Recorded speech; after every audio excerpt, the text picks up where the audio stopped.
காரா பூந்தி வடகரி எப்படி செய்து பார்க்கலாமா? வாங்க வீடியோக்குள்ள போகலாம். ஸ்டவ் ஆன் பண்ணியாச்சு. கடாயில் எண்ணெய் ஊற்றியாச்சு. பட்டை சோம்பு லவங்க போட்டாச்சு. பொரிஞ்சிருச்சு. 2 வெங்காயம் கட் பண்ணி போட்டுக்கலாம். ஒரு பச்சை மிளகா, கொஞ்சம் கருவேப்பிலை, ஒரே ஒரு தக்காளி சின்னதாக கட் பண்ணி போட்டுக்கலாம். இப்போ நல்லா வதங்கட்டும். இப்போ நல்லா வதங்கிடுச்சு. இப்போ மசாலா சேர்த்துக்கலாம். 1 ஸ்பூன் மிளகாத்தூள் போட்டிருக்கேன். 1 ஸ்பூன் மஞ்சள் பொடி, 1 spoon garam masala powder, 1 spoon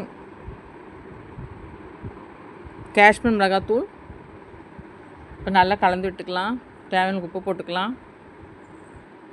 உப்பு கொஞ்சமாக போட்டுக்கலாம், ஏன்னா நம்ம காரா பூந்தியில் உப்பு இருக்கும், அதனால் கொஞ்சமாக போட்டுக்கலாம். அப்புறம் கறிக்கும். இந்த காரா பூந்தி வடகரி வந்து இட்லி தோசைக்கு எல்லாம் சூப்பராக இருக்கும். இப்போ தண்ணி ஊற்றிக்கலாம். ஒரு 2 டம்ளர் தண்ணி ஊற்றிக்கலாம், கரெக்டாக இருக்கும்.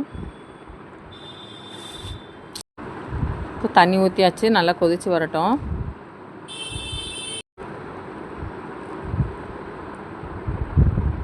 இப்போ காரா பூந்திலாம் ஒரு கிணத்துல கொட்டிக்கலாம்.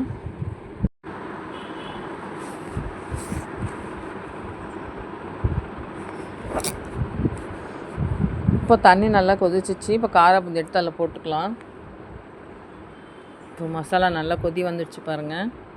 இந்த டைமில் வரும்போது காரா பூந்தி எடுத்து நல்லா கொட்டி நல்லா வெந்து வரட்டும். மூடி வச்சிடலாம். 10 நிமிஷத்தில் முடிச்சிடலாம் இந்த காரா பூந்தி வடகரியை.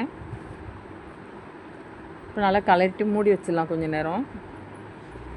இப்போ நம்ம அப்படியே நசுக்கி விட்டோம்னா சூப்பராகிடும் வடகரி.